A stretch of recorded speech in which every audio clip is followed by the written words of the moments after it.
Hi everybody, Hi everybody, it's Meg from Walking Moose, and before you go crazy, we'll just put those up there. Okay, so we're gonna talk about 3 books that I read in June. I feel like I'm yelling at you. I'll bring it down. And we're gonna talk about 3 books I read. I read 3 books in June, and I think that that's pretty darn good. So let's go over them, shall we? The very first one that I want to talk about, now I have to refer to my notes because I'm seeing your moment there. I have to remember all the ones I read in June because they tend to blur. So the first one I want to talk about is The Strange Case of the Alchemist's Daughter. Now, that was, I'm going to put it right up here in case you haven't heard of it.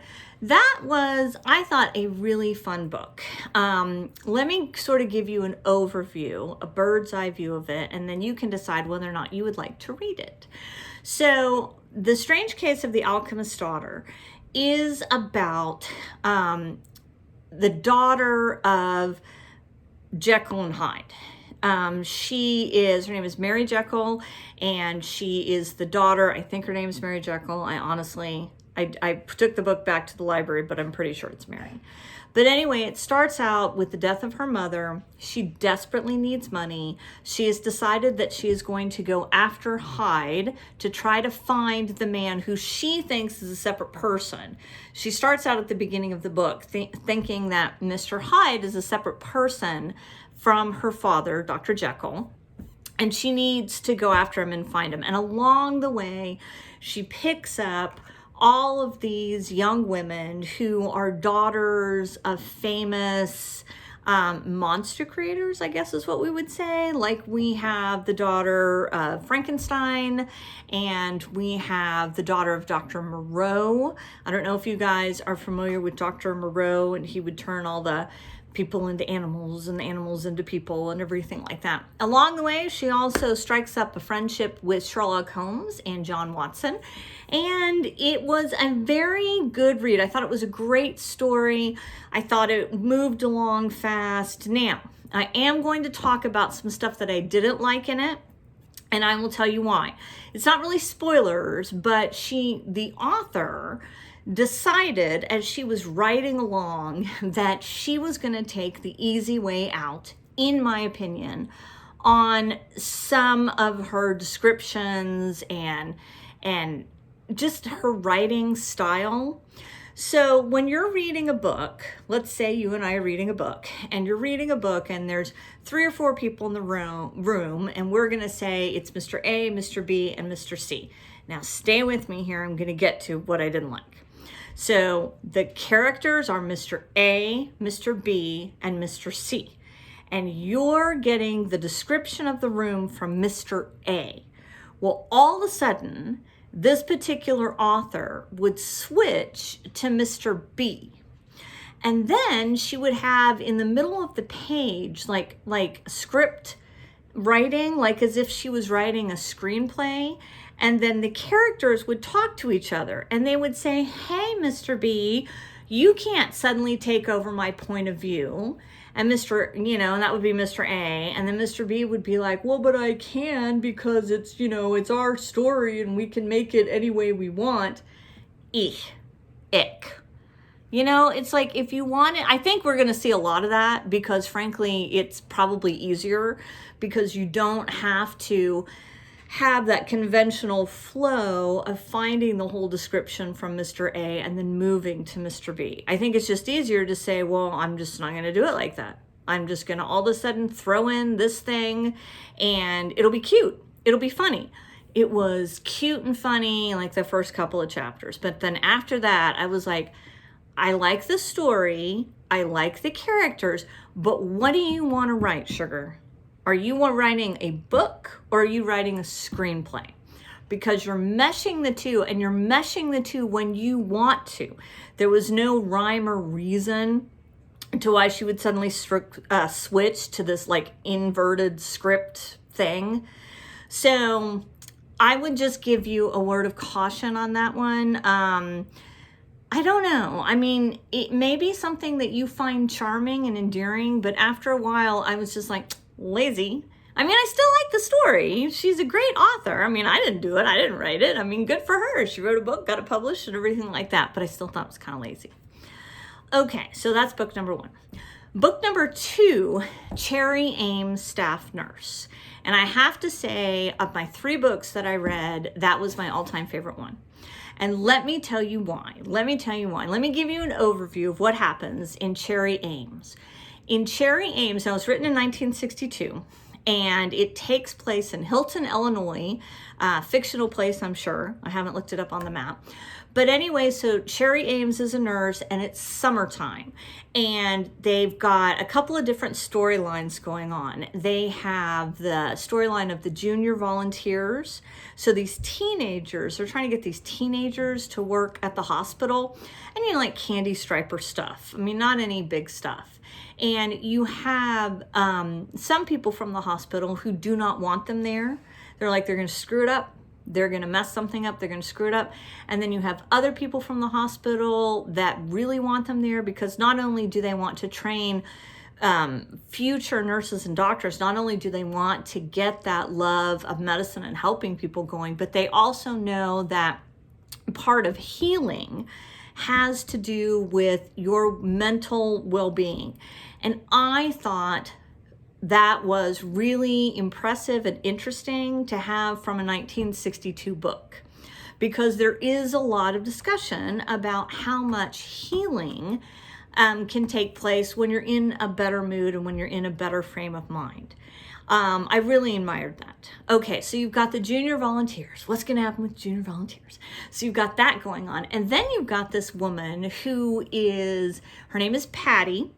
And if you watch my other video about from the library, she was in the splints, they were like, Patty, put a smile on your face. Sorry about rheumatoid arthritis, but, perk it up there. So Patty gets involved in an investment scam thing. And she's sending all of her money off to these people called the Pell Corporation. And it's just a bad, bad scene. And so Cherry suspects that all is not right with this financial company. And so she has to go, I believe she goes to Chicago. So she has to go to Chicago in order to confront them and find out what's really going on. So Cherry goes to Chicago and finds out that there's another person who is also very suspicious of the Pell Corporation, and it's a man. And so she and the man kind of team up, and they go to the Securities Commission in Illinois. And now remember, this is 1962. And whatever you think about our country right now, you got to hand it to us at least at some point. At least at some point, we have done something that you can be proud of. Well, Cherry was very impressed with the people that worked at the government office, in the securities office.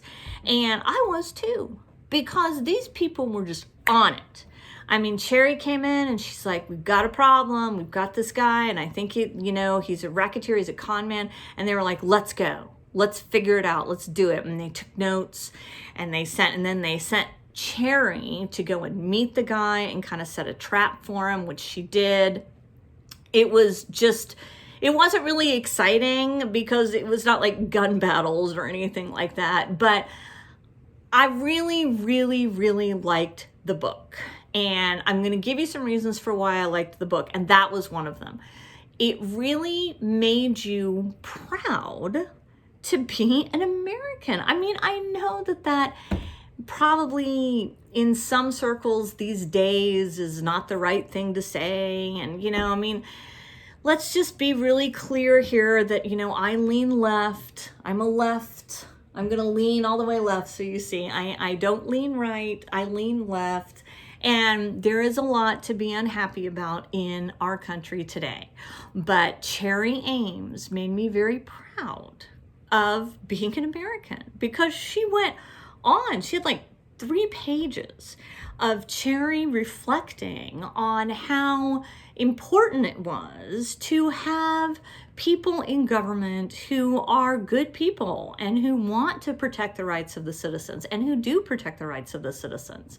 I was proud with the little JVs, because there was one JV, her name was Dodo. Yes, her name was actually Dodo.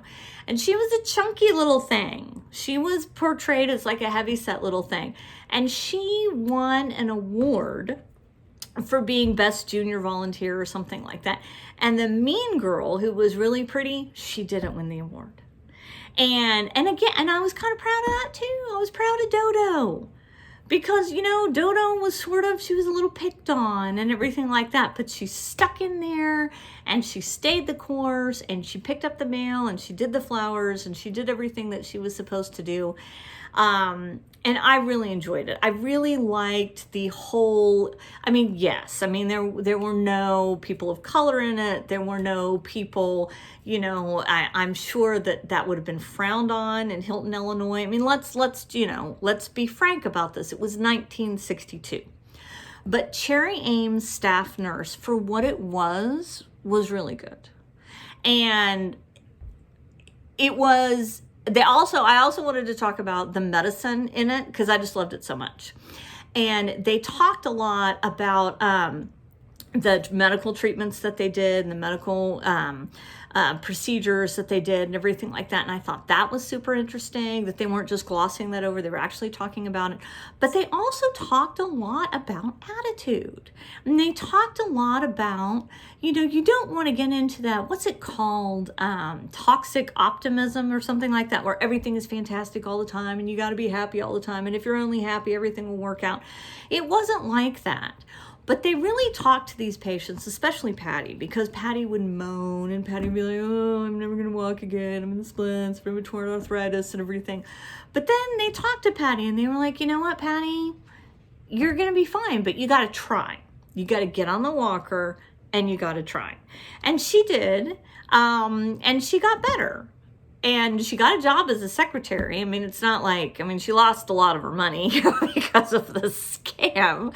But they talked about that. And then they also talked about, which was hands down my favorite part, they talked a lot about the fact that she was gullible and she was duped. And then when they tried to talk to her about it, she got very defensive and angry about the whole thing. And I loved that. And let me tell you why. Because I think that we pander to so many people sometimes and we don't want to just tell them the truth. And young Cherry Ames told Patty the truth. Patty, you are being stupid with your money. This is a stupid idea. You should not do this. And you need to hear me. And you need to be smart. And Cherry told Patty, she was like, you know, it's in the newspaper. It's in the newspaper that you can make four times what everyone else is making. And you just believe that and give all your money. Who does that remind us of? Maybe that reminds us of a little bit of Mr. Bernie Madoff there, maybe. So, lesson learned. That was my all-time favorite pick. That was great. Now, the last book I read for June was a nonfiction book, and it was, I'm going to put it right up here, and it's Digging for Richard III. And that was recommended to me by a friend. Again, it's a nonfiction, and it's about how they discovered the skeletal remains of King Richard III in England. And he was, I don't know if you guys remember the news story, he was buried under a parking lot, and they dug him up. And it was actually a church. It was this Greyfriars church. And it was right after the battle that took his life. And it was right around there. And they found him and they found the skeleton. And they were able to prove that it was Richard III. And so that was really fascinating. Now, good points and bad points. Highs and lows on that one.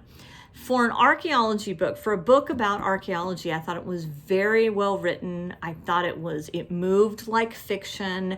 I thought it was entertaining. I did not find it dry and boring. However, there's always a however. However, it just was a little too pat for me. Now, let me illustrate. So they wanted to, so this society of the Riccardians, I may be pronouncing that incorrectly. they really believed that Richard III was not a bad king. They believed that he was a very good king, and it was all sort of maligned due to people wanting to tarnish his heritage. Such people like Shakespeare, you know, because the kings and the court that Shakespeare was writing for would not want Richard III portrayed in a heroic, wonderful way, but they would want him portrayed as a very evil king, as a very bad king. So anyway, they wanted to sort of clear his name and make him a better person and everything like that. And somehow by digging him up, I guess they were going to prove that, but they never proved that to me. I mean, okay. I mean, we've got his bones now, but they're not telling me that he was a better person. So I thought that all of their effort to kind of clear his name was a little bit silly, because unless you find a document buried with him that says, I'm actually a really wonderful guy, you're not going to clear it up. So I thought that was, I just don't really like that. I didn't see what that had to do with anything. I mean, they were interested and they got the money for it and everything, but this whole idea that they were going to suddenly prove that he was, you know, I don't know, the Disney king. He wasn't the Disney king. So that I didn't like. The other thing I didn't like was, and this is going to sound so odd, but I'm going to say it anyway, how incredibly easy it was for them to find him. I mean, they had all these maps, and they went and they found these maps that were very easy to find. And so these maps were like, Richard III is buried by this X. So if you just go here, he's right there. And they were like, oh, okay. And so they went and they dug at the X, and he's like literally 2 feet underground. I mean, he's not very far underground. So they dig it up and they're like, oh, it's a skeleton.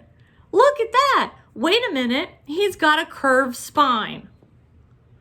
Well, I guess it could be somebody else. And then we went to this whole thing where the author was trying to tell us, like, well, the archaeologists really wanted to be sure it was Richard III.